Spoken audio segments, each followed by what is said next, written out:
This message is intended as a reminder that we are not licensed professionals, not psychiatrists or psychologists. If you have a serious problem, please seek professional help. The National Suicide Hotline is 1-800-273-8255. That's 1-800-273-8255.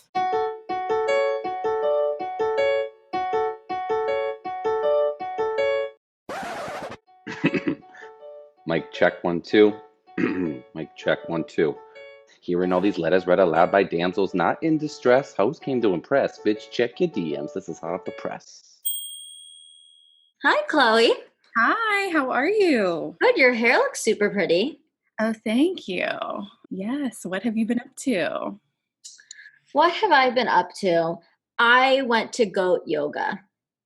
Oh, I saw that, and I never did goat yoga, but I did visit some goats before.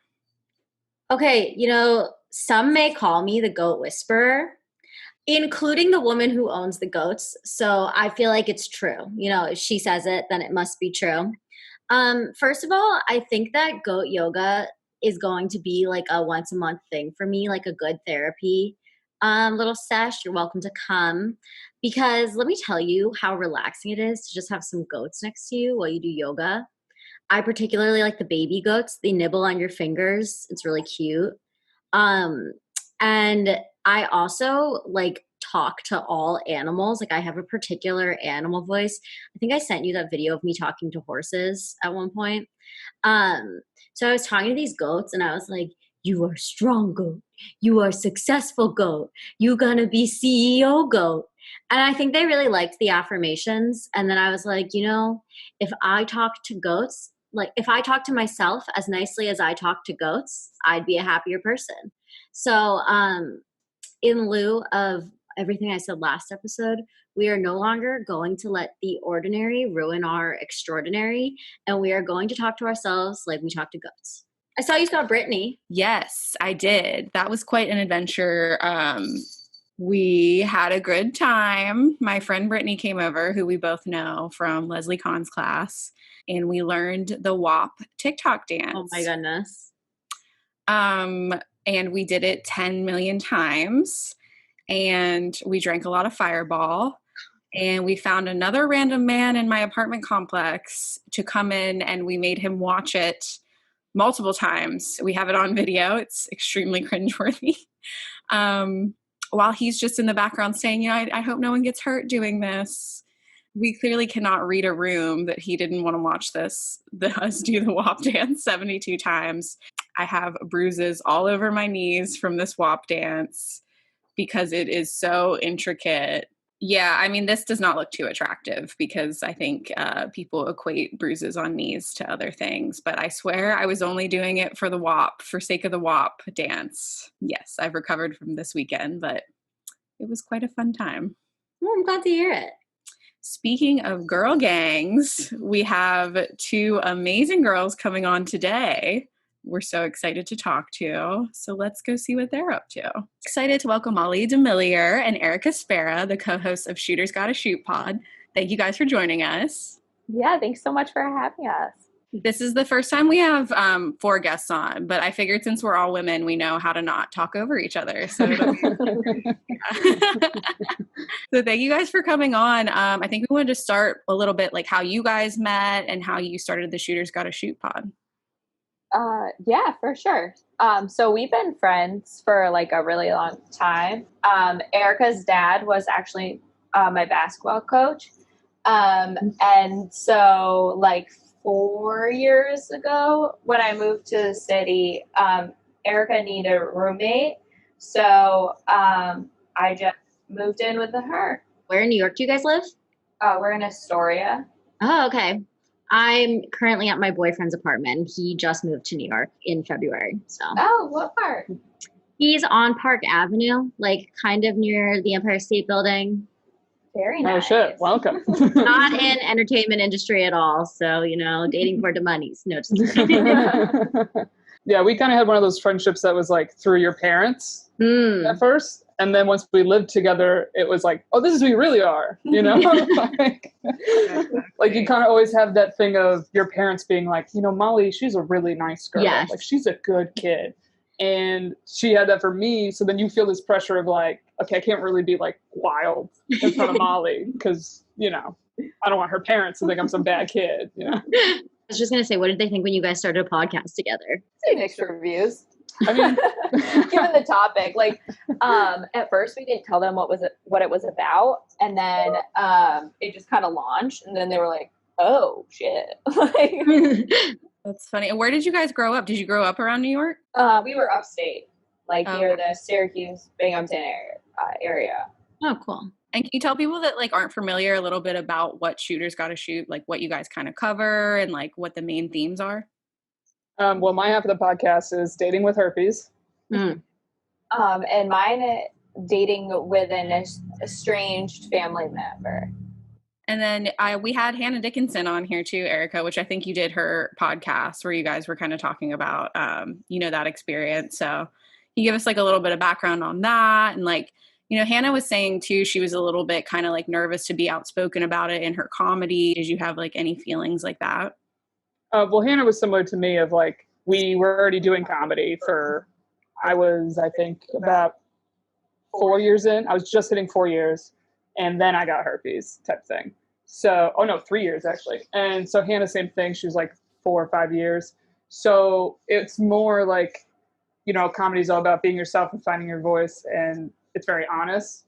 And I was actually like a clean comic, which just means like, you don't talk about sex. You don't talk about really much dating, really no swearing. And then I was like, oh, now I'm a clean comic with herpes. So I kind of more was kind of going through an identity crisis of like, well, now I feel like this being clean thing is just fake. It's not who I am. Clearly I'm having sex, at least enough to get herpes. So I still haven't officially had jokes about it because in the comedy world, there's like a community and it becomes your whole social life. Mm-hmm. So for me to just go on stage and start telling jokes, it's me also just announcing I have herpes. And weirdly, I felt more comfortable doing it in podcast form because you don't have live reactions to people. Like I already assumed most people probably listened to the episode I came out about it. But I kind of liked that. It was like, I could say what I wanted to say. I didn't feel as on the spot, I guess. It was like, I was just talking to Molly about it, Kind of what you were saying, Erica, about like the clean comedy. I feel like, well, first of all, I was brought up Catholic too. So it's like all that guilt of like, okay, like I shouldn't really be saying this stuff out loud. And then also like I have a full-time job. So I feel like, whenever I drink too much, like I'm like, should I take that tweet down like at like 3 a.m.? And I'm just like, no one's probably paying too much attention to it. But yeah, it's just kind of hard. And I was actually talking to a friend the other day. I feel like we're in this weird thing as millennials where like Gen Z is so open, but we still have like our parents' voices in our head being like, don't put everything on the internet. It'll be on there forever. And like, it's just hard to kind of find the balance in between those two. Oh yeah. Like, I guess it didn't really come from being Catholic. It's more like through your life, you're involved in different communities. And it's like my parents in my hometown are very known. So that's one group. It's like anyone that knew me growing up is basically going to find out that I have herpes through this podcast, whatever. So I felt that was probably the hardest part was like, okay, for them to be like walking around their hometown where they live for the rest of their life and they feel like they're in the grocery store and people might be like looking at them weird. Because I was like, I'm at the point, I don't give a shit what these people think about me. I don't live there also, which makes it easier. So it was that. And then it's like college was probably like my basketball team or like that kind of core community. I went to a small school, 2,500 people, and then comedy community. So it's kind of like you have all these different bubbles of life that you belong to, and you basically are the same person, but the family bubble and the hometown bubble is so different. And it's like, yeah, I'm almost 30. When I got herpes, I was 25. So it's like, even though it's 25, it's like, yeah, guys, I live on my own. Like I'm in the city, I'm doing my own thing. Clearly I've had sex by now, but it's like anyone that knew you when you were 12 is never going to see you that way.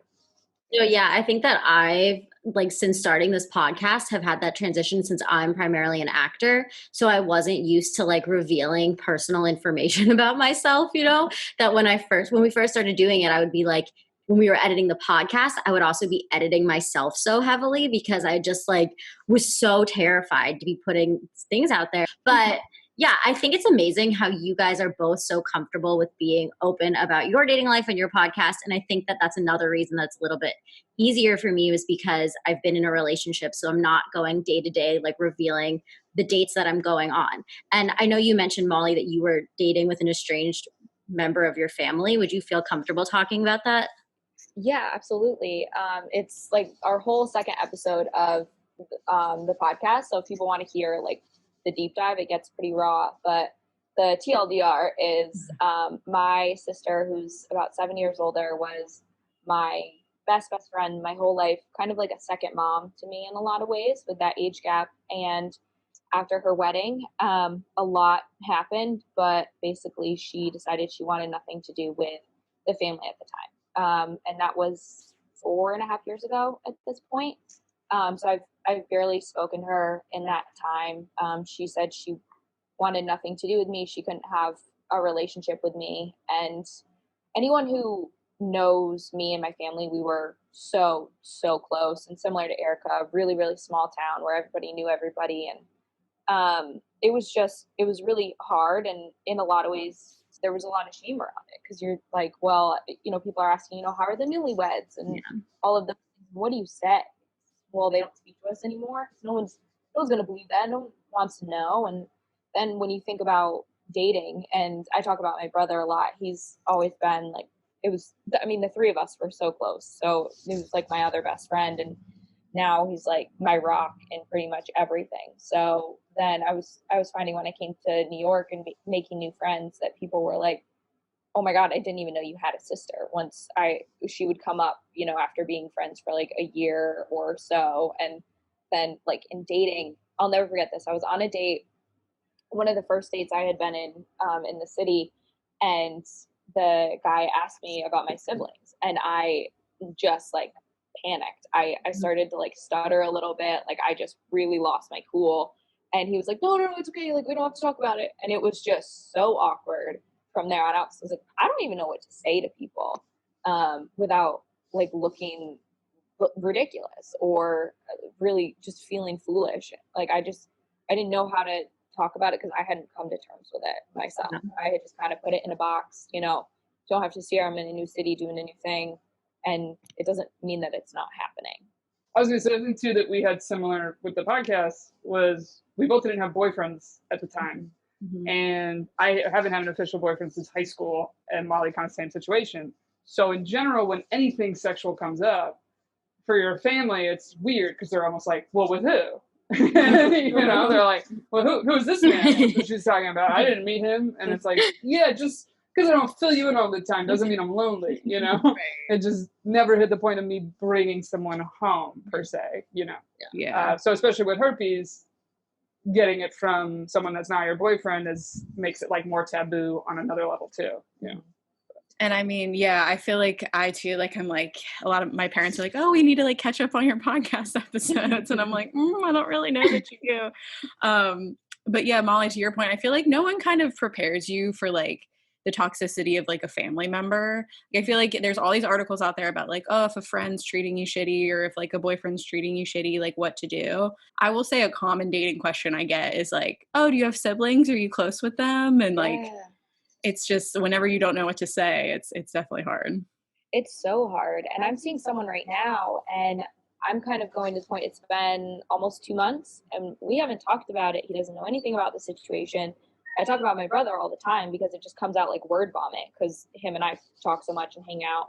So I'm like, at what point am I lying to you by just not mentioning something? I don't know, because I do believe that that's a thing that, like, if I was on the receiving end of that, I don't know that I would feel great. Right.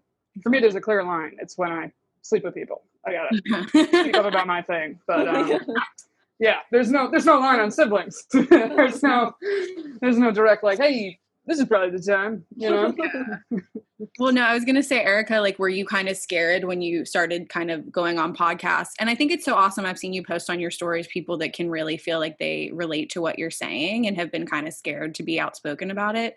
But were you kind of scared, like, putting that out there while you're still in the dating world? I mean, yeah, to be honest, officially writing, like, I have herpes on my Instagram, I didn't do for a long time, even with having the podcast. I kind of kept it vague of like, hey, you know, like this podcast is revealing a lot of stuff I struggled with a long time, et cetera, et cetera. But like now that it's been a year and being on other people's podcasts where they're more straight up like, Erica's on talking about herpes. And they're like, share this to your story. I'm like, all right, well, there it is. Yeah, so even that took me a while, but essentially I feel like anytime I do anyone's podcast or even our own, I'll get a couple messages a week that someone's like, hey, I heard you talking about this. Like, I have it too. And I just felt so normal that someone else like spoke all the ways I was feeling. Because the main point I make is there's never single people talking about it. Like the people you do find are in relationships, especially women. And the majority don't come out about it till they're married. And they're like, oh, I'm okay. Look at me. And I'm like, yeah, but we don't want to hear from you. We want to hear from someone like in the trenches. Like, right. Like, did you say your wedding vows? Like, I don't want to hear about it then. Like, right. Exactly. My wedding vows are going to be like, till herpes do us part, you know? But it's something that it's weirdly helped me sometimes. A date I went on recently, during the date, the dude brought it up. He saw it on my Instagram, and he just was like, your herpes doesn't scare me. I was like, okay, that's a first. I wanted to ask, so did you have to talk to your family before you started talking about it on podcasts, or did you just like let them find out as other people found out? Yeah, I kept trying to like have a talk with both my parents at the same time, like sit down, but because we're this big, close family, someone was always around. And I was like, shit. And I was like, the podcast is coming out in 3 weeks. Like we had a date. So I wrote them like an email. So I sent an email and I kind of was like, listen, I got herpes a few years ago. Like, I'm finally okay about it. Like, don't worry. I mainly didn't tell you because I didn't want you worrying about me. You already worry about me so much. But I basically apologized for like, look, I'm coming out about this podcast. I think it could really help people and reach an audience that isn't being spoken to. I was like, but if I'm like essentially bringing shame and embarrassment to the family, like, I'm sorry. But I basically was also like, but I'm doing it. Which then later, after it was out for a while, certain episodes that like maybe were a little more sexual or something, my mom didn't like she was listening to all of them. I'm like, you don't have to listen to it. This isn't basketball games. You don't gotta come watch everything, you know? Yeah. Because I'm like, it's not for you. I'm not recording this podcast like my mom's gonna hear it. And then she kind of was like, you know, like you didn't really like give us a choice. You just like told us you were doing this, and we were just so shocked and so worried about you. And she's like, but now that you're all public, she's like, what if you meet some nice guy from a nice family, and like then they see you have this podcast and you're doing XYZ? And I was like, well, I'm a nice girl from a nice family, so.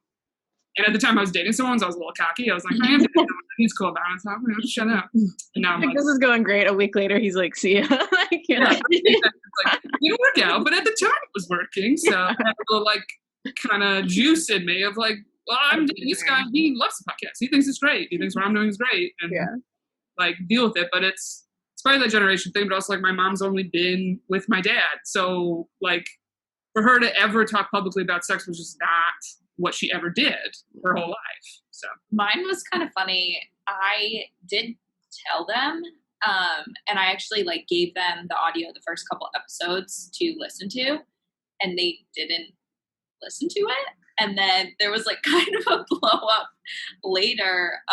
My sister was not pumped. I didn't share with her, because we weren't on speaking terms. I'm gonna be like, hey, guess what? Because that also, it wasn't really what it was about. Like what Erica said, we really launched our show to help people and help them kind of navigate the stigmas that they face in dating. Because the thing that we found is that everyone has something. So our second episode where we talk about ours with Erica's herpes and my family, that's really the only time that we like really dive into it. And then moving on, it just is kind of like a little point that we make moving forward. So it wasn't going to be something that we really, really dwelled on. So that's why I also didn't feel the need to, get her approval or anything like that, especially with, the years of things that had happened.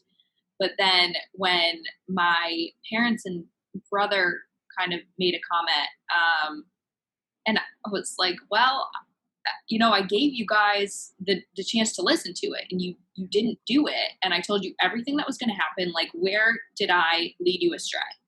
If you can show me that, then I will, because there was the question about taking something out. I was like, then I will take it out.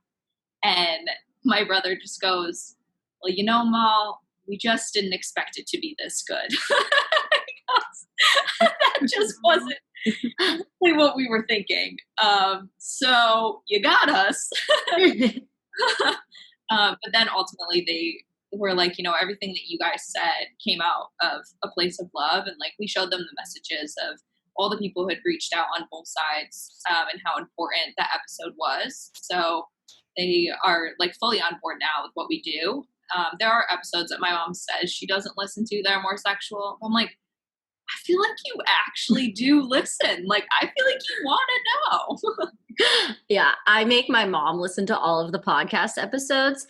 And I talked about something like kind of personal on the last one. And she didn't say anything about it. So I was like, so what did you think about what I said on that?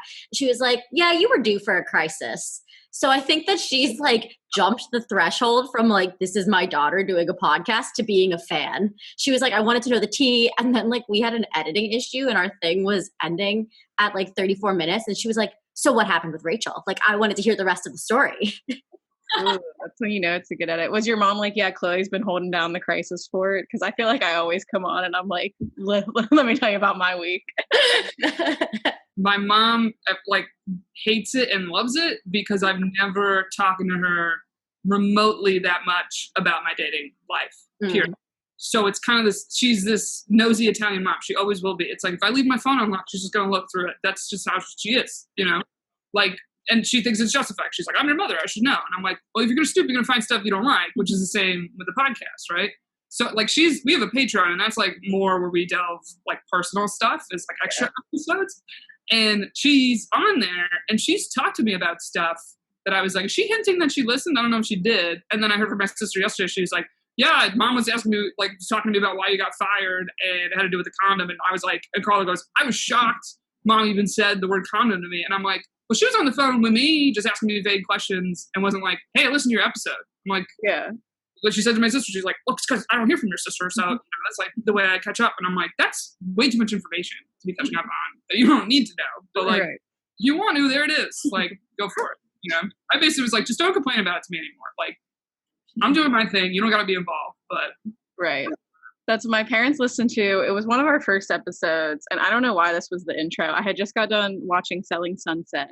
And I felt like the two real estate guys, they're like short little bald dudes. And I said that I felt like by the end of the season, I thought they were fuckable. And my parents apparently listened to that episode with my aunt. And then all my dad said was like, your use of the F word, like, let's be a little bit like, I was like, I basically just said I wanted those guys to run a train on me. Like, we're not going to like even talk about that. Like, okay, sounds good. Towards the end, because you're just staring at them and thinking about how much they look like penises. Because I thought about that so many times, but then at the end, like, I'm with you. I was like, they're kind of hot. Like, I'd do it. But I don't know what it is. It's just they rubbed off on, like, their idiocracy rubbed off on me because they're just like rich idiots running around LA. You know where else you can find a lot of rich idiots? New York City. I know. Why don't you tell us about dating in New York City? I feel like LA and New York are just, they're just insane. And I listened to your episode about Bumble. And I think it was, Erica, you had like a very relatable thing where you were like waiting to see if the guy was going to confirm or not. Oh, yeah. That's like every day. I want to say with that, like, I feel like, first of all, it's kind of a bad sign. Not that I need to be texting everyone. I'm 29. I don't need to be texting you every day anymore. But like, if you're not like having a little build up before the date and then the day of the date comes and you're both just like, do we have to confirm this? Like, at that point, I feel like I just like throw in the towel on some of them. I'm being a stickler of, I'm not doing the extra work past that. Bumble, I'm like, I'm already initiating. I'm already starting the convo. It's getting, I'm usually the one that when the convo's ramping will say like, well, you seem cool. Like, I'd love to get a drink sometime. And then they ask for your number. I give them my number and I'm like, you got to take it from here, buddy. I did everything else. Like, even when it was like, okay, vague day, like even the day before, I don't care. If it's like, we're going to meet Wednesday night and you check in Tuesday being like, hey, I'm off work this time. Is that work? And this place, like, but if I don't hear a word from you, I'm like, I'm not following up. I'm just not. Because even if you follow up Wednesday, I'm not going on that date. That's like a hard rule I've been doing. Because I'm like, no, I'm not doing this last minute date bullshit. Like I did that enough in my early 20s. Yeah, exactly. Yeah. Fun story for me. I have an iPhone and I was texting someone with an Android and it didn't go through to him all day. Like my messages weren't going through. I was getting like that like exclamation point, and I kept like sending them, and then I thought they went through. And I get to the restaurant and he's like, well, you didn't confirm with me all day. And I was like, no, I definitely did. It's your shitty Android. It's not me. And then he was like, well, just wait there. Like I told my brother to come over because I didn't think we were going to have a date. I waited for him for like an hour. And then he's like, well, my brother drove all the way here. Like I can't come anymore. And I was just like, fuck you, dude. I can't. Like, well, I mean, you're saying the text, but if I didn't get an answer, I wouldn't go. yeah, no, I mean, I get it from his side, but it's just like hard because it's like, whose fault was that? It was just like a phone miscommunication. But at the same time, I will say where I think he went wrong was like telling me to wait there for him. I was going to say, yeah. Yeah. But no, tell us about New York. Because I mean, I think like I could name like a million LA cliches that we see on the dating apps, that they're like a filmmaker, a producer. I've never heard of them. They're an entrepreneur. Just general New York dating problem. I want to hear, like, are we finance guy people? Are we in the comedy community? Because, like, listen, I went to an Airbnb in New York this past weekend in Saratoga for one of my boyfriend's single New York friends. And now I feel like after being with 5 single males dating in New York, I have a whole new perspective on dating in New York. So I want to hear more what you have to say. no, I want to hear from you. We'll talk about me later.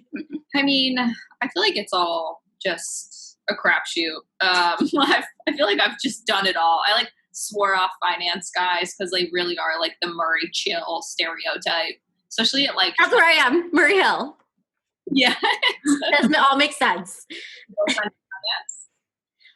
He's in sales, but his one roommate is a lawyer, and the other one is also sales. I got one. Yeah, you have one. I have a new term I've coined. I call them sneak peeks, which is when you basically are in a relationship with someone, but it doesn't become official. Like it's like that 3 months. You're like, I got a sneak peek what the relationship would be. Never got it because I hate the whole exclusive game. I think it's bullshit.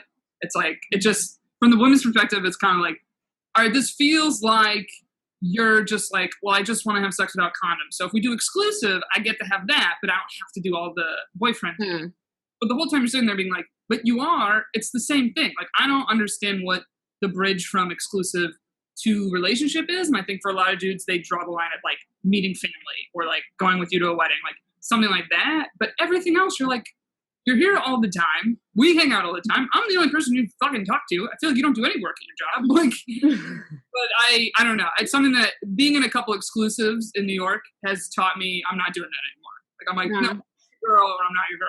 Like, and I'm not going to make you like decide right now, but I'm like, I'm not doing that in between phase. You know? So is that like a common move you've gotten from guys in New York where they're like, I want to be exclusive, or like, or do you bring up the conversation, or how does that happen? Well, I think from like the female perspective, it's like, you don't know exactly what to say, but you're basically sitting there being like, I consider you to be my boyfriend, but it's not feminine to like ask a guy out in that way of like, do you want to be my boyfriend? Right. The way like a guy doing it to you would be like kind of cute, a little romantic kind of thing. So a lot of women are in this thing where their first thing is like, I want to make sure you're not sleeping with other people. And I feel like that's where exclusive comes in. It's like, oh, are you like, I'm not sleeping with anyone else. I don't know what you're doing. And that usually comes up with the not wanting to use condoms. You have that conversation, but then from there, it's kind of like, I don't know, say that happens like a month, 2 months in, and then it's like 2 months later, you're still sitting there like, okay, well, I've never been called girlfriend. So we're just in this exclusive land.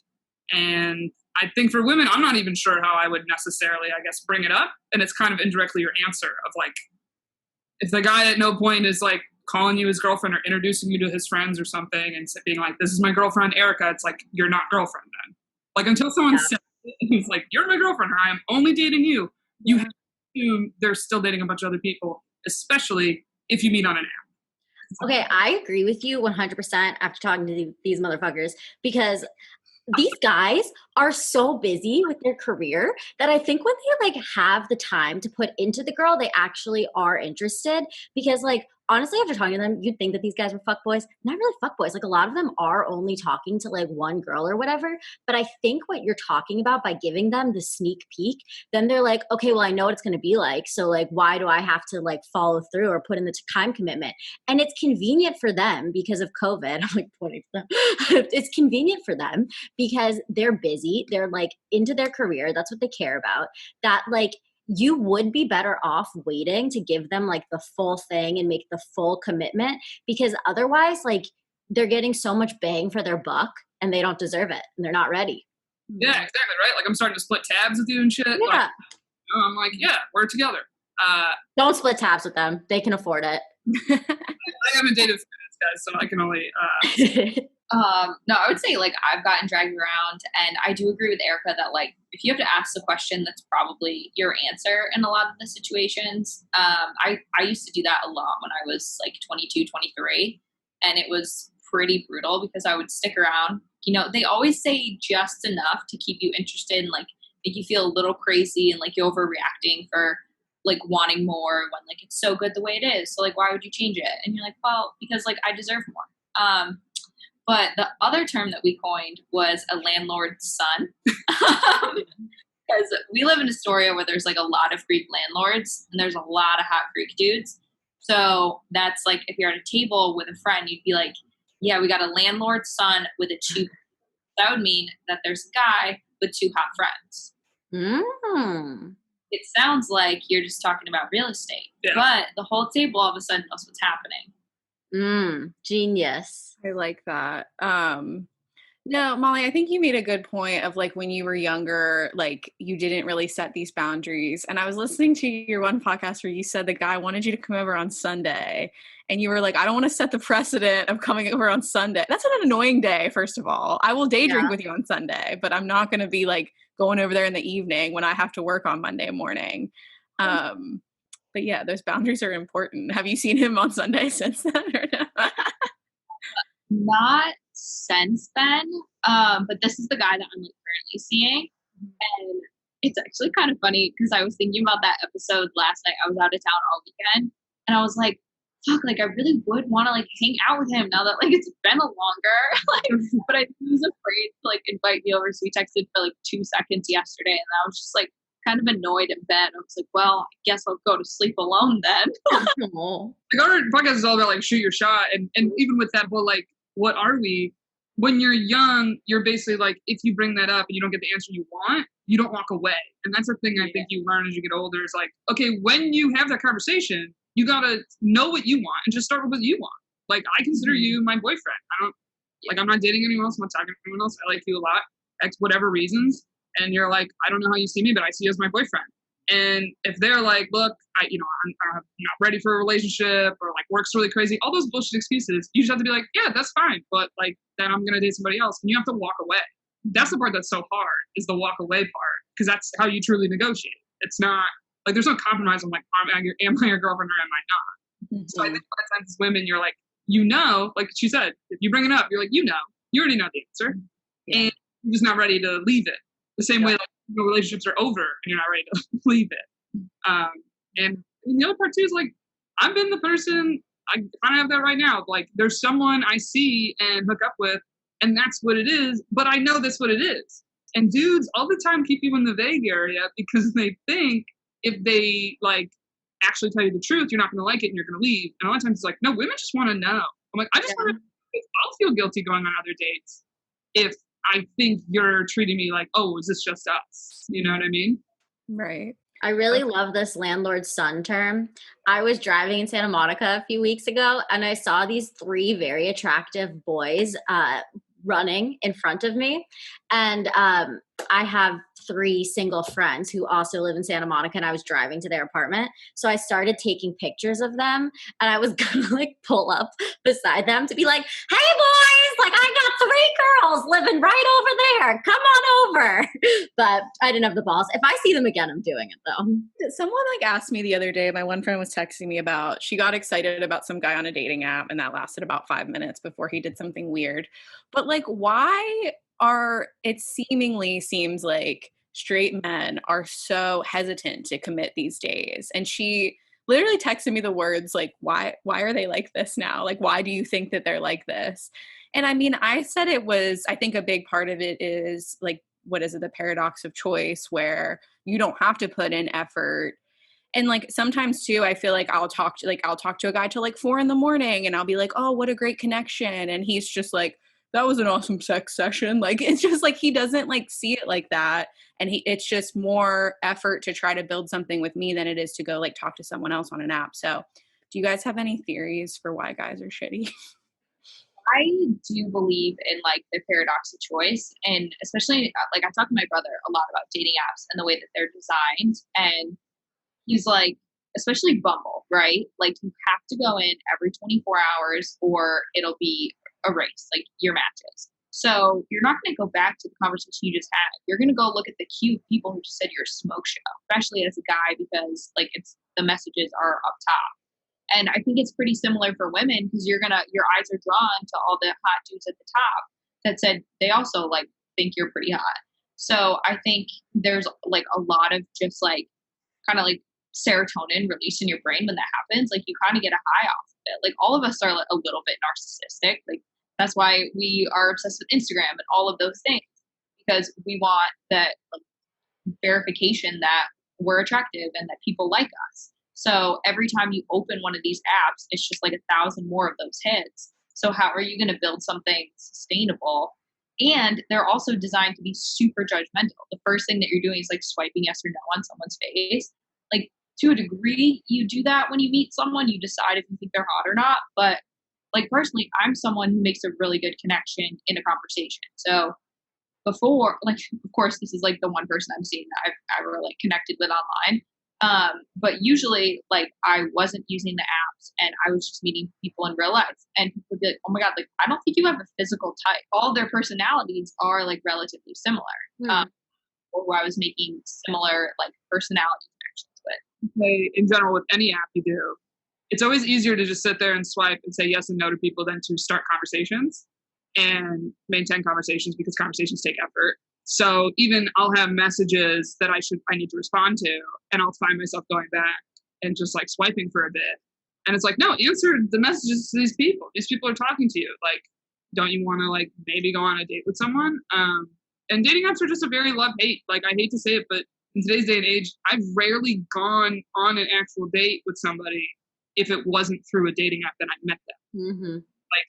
Like I said, men live in that vague land, and it's always like, we should hang out sometime. And I hit the point where I'm like, when they say that, I'm like, okay, like as friends or a date? And they look at you and I'm like, dude, that's 2 different outfits. Like, you know, like, I'm like, I need to know how much effort I'm putting in. Like, if this is just us chilling as friends, like, I'm gonna show up in my sweatshirt and like, we're chilling, you know? But like, are you taking me out? Then like, I'm gonna look hot, you know?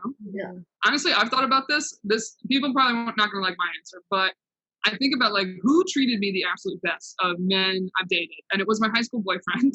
And I think a big reason of that is because no one was putting out in high school.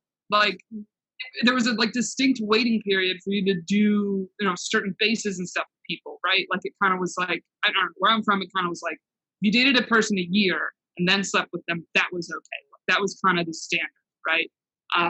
But in like real life, it's like, look, if half the women are putting out early and then the other half aren't, it's like, well, if you just want sex, you're just going to date someone or go out on a date with someone that's more likely to maybe like put out, right? And I don't think putting out is a make or break in relationships. I do think it's a personal, when are you comfortable, when are you not? But basically, if no one was putting out for a certain period of time, like it was back in the day, it basically was like, no, you got to make a girl your girlfriend if you think sex is even on the table. And that's not how it is now. And I mean, part of me is like, great, because we're horny sometimes too. Sometimes we just want to hook up, right? But I think a lot of times that's where things get confusing or it gets blurred, or basically it's the number of people. It's like I could have 10 women or I could have 10 men say no to me that I'm just trying to hook up with, but eventually I'm going to hit one that does. And so I get my fill and then I go about my way. You know? Yeah. I do have a rebuttal to that. So the guy that I'm seeing right now, we hooked up and had like a lot of sex on our first date. And he's by far like the nicest that anyone has ever been to me. So I don't know that it really is about like when you do or do not have sex. Like I think it's also a lot of things that you say to the person when you are in whatever part of like the courtship you're in, right? Like the first night he was like, I really want to invite you back, but I want you to know that like I really do want to see you again. And like had he not said that, I probably would have still gone home with him, but like not made any sort of follow up or like attempts the next day. Like I would have seen it for what it was. It's like a one night stand. But I was like, all right, well, I guess I'll like let him see what he's got on, you know, in following up the next couple of days. And then we ended up going out again, and like it really like stayed well. But like he was the one who like showed that he wanted to be in the driver's seat on those things. So I just like let him show me like how interested he was. Basically, I used to have a joke about number of dates to sleeping with someone. I feel like a lot of women, it's like this 3-date mark, especially in New York. It's rare that you're going on 2 from especially a dating app that you meet someone, right? It's a lot of first dates, no matter how you're meeting people. So it's typically a 3rd date, people sleep together. But upon doing this joke, I would ask couples in the crowd that were together for a while, I would go, do you know how many dates it was till you slept together? And it's either number 1 or it's like 5.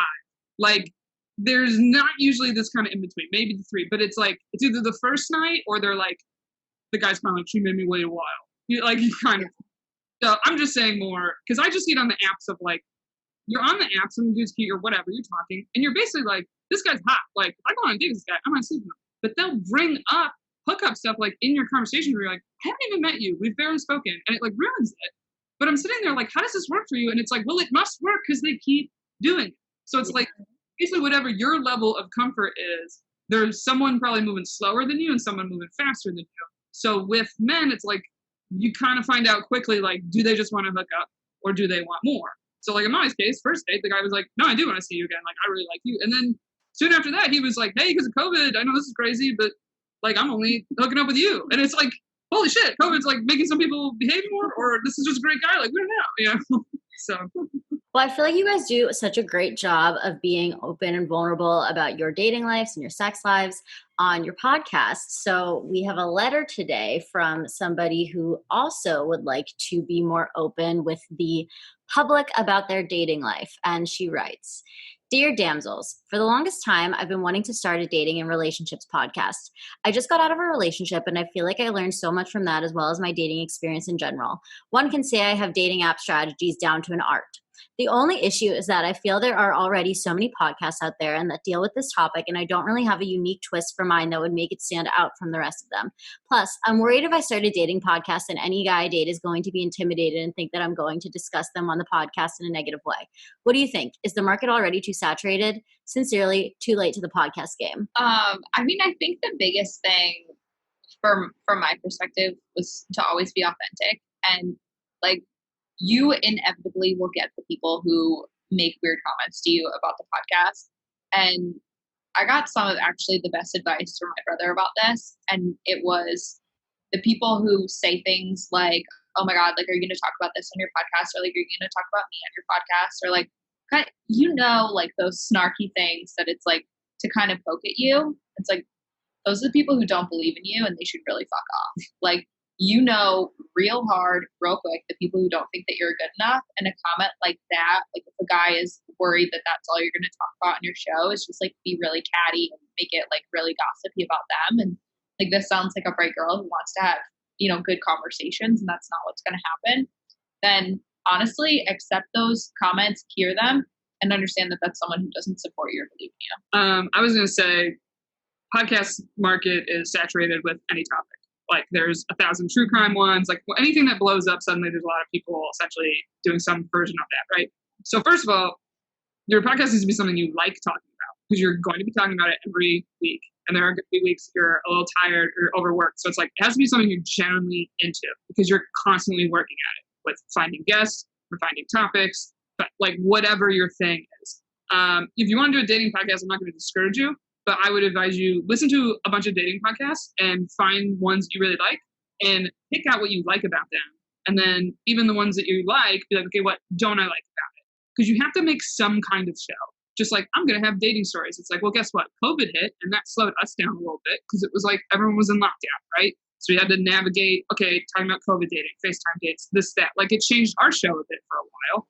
So you have to find something that's sustainable for like, if you're going to do weekly, and you might find, okay, this isn't sustainable for weekly, right? Maybe this girl just like keeps a journal for a year and she, I don't know, makes a season. She's basically like, all right, here's my dating highlights, a 10 episode thing. Whatever. You got to kind of figure out what's best for you. In terms of people listening to and stuff, men are they just have egos. Anyone I match with on a dating app that I say I'm a comedian, they're immediately like, I've always wanted to be a comedian. Everyone says I'm funny. Well, then go do comedy, and I'm not going to hold your hand, and I'm not going to date you.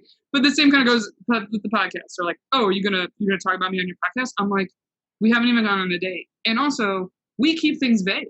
And I tell everyone, I'm like, we never name names. We keep things very vague. We're never saying like direct things about people, like where you live or any clues that like the only person that would hear this and know it's them is them. Or like your best friend who knew who you dated that guy, you know? So yeah, I'd just be like it's gotta be something you love. If you love dating things, come up with a dating thing, but there has to be some theme other than just like dating stories. Is it diary form? Like, I don't know, you know? Well, I talk to Lauren about this a lot because I'm dating and I'm doing this podcast, and you always tell me, you're like, I don't think any guy is listening to our podcast, which they probably aren't.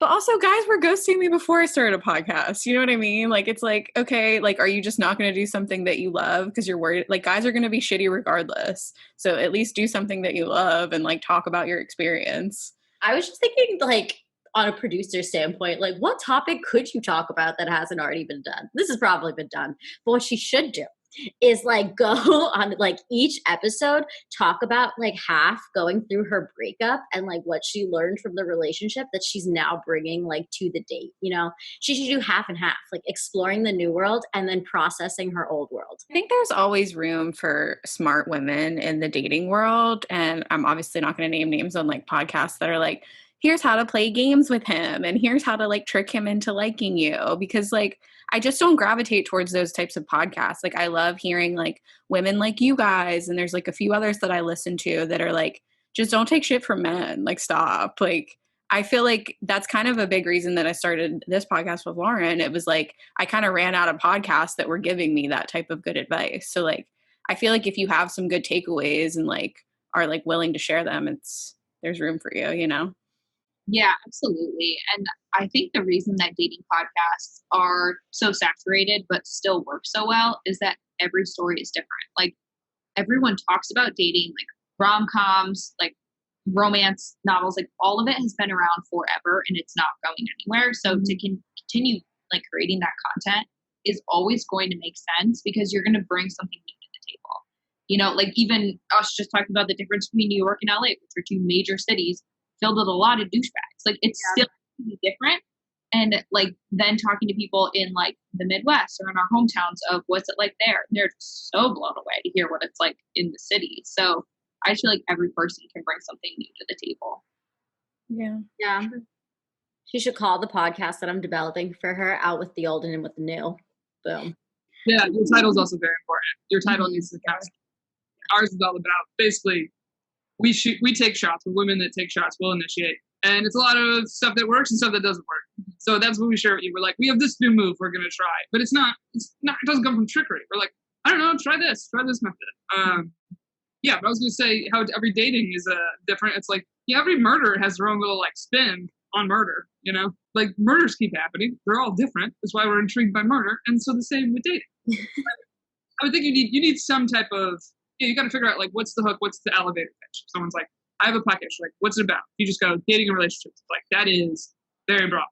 Like, people like, what's your podcast about? Oh, my half dating with her. So, boom. Okay, there it is. So I'd say like, yeah, come up with your elevator pitch and record a couple practice episodes. We did that because we were like, we think this is what it's going to be about. And we're like, okay, maybe not so much this, a little more of that. Like, and listen to yourself. Put in the work because everybody thinks podcasts you just show up and you shit around, move around, and that's not what it is. Like, the good podcasts truly are prepared a little bit. There's preparation and dedication, you know? Yeah. I was just going to say, I was trying to do this with a couple people before I met Lauren, and they were all excited about the idea. But when I sat down, I was like, okay, what's our marketing strategy? Like, what are like the platforms we're going to use? And those are things you need to look into too, because it's not just putting it out, it's marketing it on all 20 social media channels that are out there right now, you know, and finding someone that's like really willing to put in that work. And that's like it's been really great with Lauren, because it's like we split up the responsibilities, and yeah, it's a lot more work than just sitting around and fucking around in front of a mic. Like that part's always fun, but then you have to like get people to listen. Well, Molly and Erica, tell everyone where they can find you and where they can listen to the podcast. Yes, you can listen to Shooters Gotta Shoot anywhere that you listen to podcasts, and you can find the podcast on Instagram at Shooters Gotta Shoot Pod, and I am on Instagram at the Guaca_Molly. Instagram at Sperica with 2 A's. SPERICAA. Cool. Well, thank you guys so much. You guys are awesome. Thanks for having us. It was awesome. Love them. So sweet. It's so nice in the comedy world that it just feels like more camaraderie and less competition, you know? You feel like more in the comedy world than in the acting world? Yeah. Really? Yeah, I stand by that pretty fully. Because you feel like you're like not competing for roles the way you would be competing for spots or something like that? Yeah, totally. And I think it's just something like they have their podcast and we have ours, and it's not exactly the same. And I just feel like there's so many different ways you can approach the comedy world, whether it be like sketch or impressions or improv or what, like, you know, having your own podcast, whatever you want to do. But it's like, there's just a lot more room for growth. And it's not like you're trying to like beat someone out for like one role. There's kind of a place for everyone. You know what I think it is? I think that comedians really know who they are and they've accepted it, and they're not afraid to tell people about it and talk about it. And they don't like compare themselves to other people. They're not trying to fit into a mold the same way that actors are. And I say that like with lots of love for actors, because I am primarily an actor. But I think from being on this podcast and talking to so many comedians just have a great sense of self that I don't think actors always have the same. Write us your letters. Yes. And until next time, It's going down in the DMs. Bye. bye.